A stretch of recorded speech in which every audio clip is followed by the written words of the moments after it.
तो स्वागत है आप सभी का बिग बॉस के 103 वाले एपिसोड में। तो मालती और प्रीत इन दोनों के बीच में हंसी मजाक चल रहा था और ये दोनों ही लोग एक दूसरे को मार भी रहे थे हंसी मजाक में। और हंसी मजाक में ही प्रीत ने मालती के ऊपर लात मारने वाला एक्ट कर दिया, जो कि मालती को लगी या फिर नहीं, क्योंकि गौरव सामने ही बैठे थे तो पता नहीं चल पाया। लेकिन मालती इस चीज से इतना गुस्सा हो गई कि प्रीत से बिना बात किए उनको माफी दिए बिना ही घर चली गयी। मालती को प्रीत के ऊपर बहुत ही गुस्सा आया। पहले तो उन्होंने गुस्से में प्रीत के मारा और फिर कहा कि तुमको तमीज नहीं है, क्या करते रहते हो, थोड़ा तो डिस्टेंस बनाया करो, कुछ भी कर देते हो। प्रीत ने कहा कि मैं तुमको लात नहीं मारी, मैंने बस एक्ट किया था, तो बिना मतलब का वो सब मत कहो। लेकिन मालती कुछ भी समझने को तैयार ही नहीं, उनको बस गुस्सा थी प्रीत के ऊपर कि उन्होंने उनके ऊपर लात क्यों चलाई। मालती प्रीत के ऊपर इतना गुस्सा हो गई कि वो प्रीत से बात नहीं कर रही, उनकी सुन नहीं रही और अलग जाकर ताने के पास जाकर बैठ गई। प्रीत वहाँ पर गए भी उनसे सॉरी बोला कि मेरा वो मतलब नहीं था, मैं बस एक्ट कर रहा था, मैंने तुमको लात नहीं मारी। तो मालती ने कहा कि ठीक है, मेरे से बात मत करो, मैं नहीं करना चाहती तुमसे बात। मानते हैं हंसी मजाक में उनसे थोड़ी लाइन क्रॉस हो गई, जो कि नहीं होनी चाहिए थी, लेकिन फिर भी इतनी बड़ी बात कोई भी नहीं थी, क्योंकि आप दोनों दोस्त हो, जब आप उसको मार सकती हो तो वो भी ऐसा कुछ कर सकता है। बस फ्लो में ऐसा हो गया। और इस बार तो ताने ने भी प्रीत को सही बताया। मालती से कह रही है कि इस बार उसकी गलती नहीं है, तुम दोनों एक ऐसे जोन में आ गए हो जो कि इतना हो जाए तो चलता है, तो उससे गुस्सा मत हो, बात करो उससे। तो मालती ने ताने को चुप करा दिया और कहा कि मेरे मामले में मत बोलो, मुझे तुम्हारी नहीं सुननी।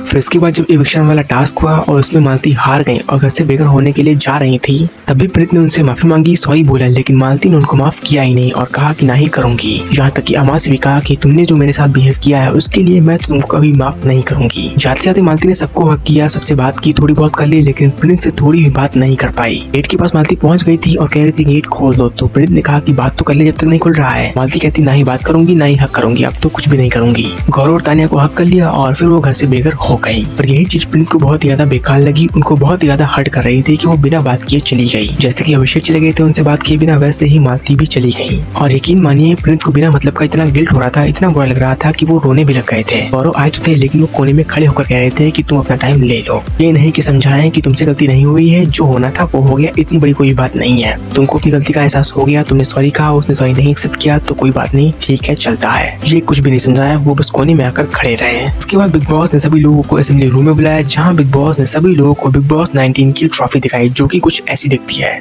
बेबी के ऊपर हाथ से बना हुआ हर्ट टाइप का शेप। फिर बिग बॉस ने सबको पेपर और पेन दिया और कहा कि आप उस सदस्य का नाम लिखिए जिसको आप जिताना चाहते हो, वोट करना चाहते हो। तो गौरव ने नाम लिखा प्रीत का, प्रीत ने नाम लिखा चीके का, अमाल ने भी प्रीत का नाम लिखा, जबकि फरहाना ने नाम लिखा तानिया का।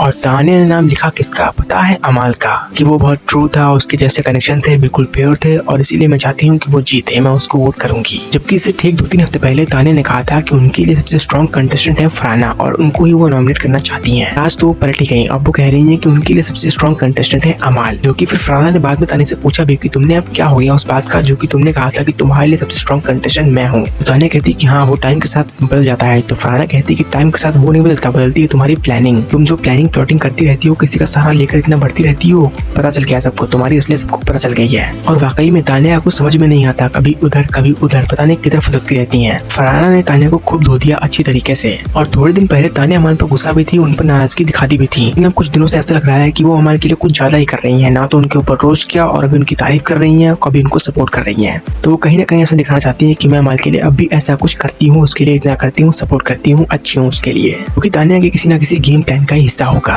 और वहीं फिर जब सभी लोग अपनी अपनी स्टोरी बता रहे थे, स्ट्रगल बता रहे थे, तो उन सब में से जिसकी भी स्टोरी हार्ट को छू पाई, दिल को छू गई, वो थी प्रीत की। प्रीत ने बताया कि कैसे उनकी फैमिली ने एक छोटा सा घर लिया, जहाँ पर उनके मम्मी पापा ने टिफिन का काम शुरू किया। टिफिन का काम करने के साथ साथ उनके पापा एक और बिजनेस करते थे, जिसमें उनका घाटा हो गया, नुकसान हो गया, जिसकी वजह से उनको अपना घर और दुकान बेचनी पड़ी। वहाँ पर फिर थोड़े दिन काम किया, MBA किया और फिर वहाँ से जॉब उनकी चली गई, उनको निकाल दिया गया। फिर किसी ने कहा कि तुम स्टैंड अप ट्राई करो, प्रीत ने वो किया, एक वीडियो डाली और वो वीडियो चल भी गई। इसके बाद प्रीत एक के बाद एक काम करते गए और फिर वो धीरे धीरे आगे बढ़ते चले गए, उन्होंने पीछे मुड़कर कभी भी नहीं देखा। फिर एक टाइम उनकी दादी का उनके लिए कॉल आया, तो प्रीत ने उस टाइम उनसे बात नहीं की, ये सोचकर कि बाद में कर लूंगा। लेकिन फिर जब अगले दिन उनके मामा का कॉल आया और उन्होंने बताया कि उनकी दादी नहीं रही, तब प्रीत को बहुत ही अफसोस हुआ कि काश मैं उस टाइम पर ये कर लेता। और ये लोगों के साथ हुआ भी है और ये बहुत ही बुरी चीज हुई है, जिससे लोग कभी भी निकल नहीं पाते, उनको बहुत ही अफसोस होता है इस चीज के लिए। फिल्मों में भी ऐसा ही सीन दिखाया गया है, जहाँ पर बताते हैं कि हम अपनी लाइफ में कितना भी बिजी हो जाएं, लेकिन अपनों के लिए टाइम जरूर निकालें। तो प्रीत ने भी उस टाइम पर फैसला किया कि जो भी लोग उनके लिए मायने रखते हैं उनको कभी भी इग्नोर नहीं करेंगे। और प्रीत का भी एक सपना था कि वो अपनी फैमिली को एक घर गिफ्ट करे, जो क्योंकि उन्होंने इस साल अपनी फैमिली को एक घर गिफ्ट भी कर दिया है। और वही इन सब में से जिसकी भी स्टोरी कुछ समझ में नहीं आई, ऊट पटांग की लगी, और वो थी स्टोरी तानिया की। स्टार्टिंग में जो तानिया ने बताया कि उनका बचपन बहुत ही शानदार गुजरा, फिर उसके बाद फैमिली में थोड़ा डिस्प्यूट हो गया प्रॉपर्टी को लेकर, यहाँ तक सब कुछ सही था। लेकिन फिर तानिया ने बताया कि वो फिर कॉलेज गई, जहाँ पर वो डिप्रेशन में चली गई। डिप्रेशन में जाकर कॉलेज में कोई ऐसा करता है, कोई भी नहीं करेगा। फिर बताया कि कैसे उन्होंने फिर कार्ड का काम शुरू किया, कार्ड बनाए, फिर साड़ियों के एक शोरूम खोले, काम किया, गाड़ियां ली और ऐसे अपना बिजनेस बड़ा कर लिया। फिर सोशल मीडिया पर आए, स्पिरिचुअल इन्फ्लुएंसर बनी, और फिर जो कुंभ में उनके साथ हुआ वो बहुत ही बुरा हुआ। जिस तरह से तानिया बता रही थी उसको देखकर अमान ने कहा कि इसको एकता कपूर ने लेकर सही किया। यहाँ तक कि फरहाना ने भी कह दिया कि इसके तो आंसू भी नहीं निकल ले, फिर भी जबरदस्ती रो रही है, क्योंकि जरा सा भी नेचुरल लग ही नहीं रहा था। ऐसा लग रहा था कि तानिया ये सब जानबूझकर जबरदस्ती बोल रही है। वहीं घर में बचे हैं 5 लोग, देखते हैं इनमें से कौन सा कंटेस्टेंट किस पोजीशन पर एलिमिनेट होता है और कौन जीतता है। तो बने रहिए मेरे साथ और देखते रहिए बिग बॉस सीजन 19।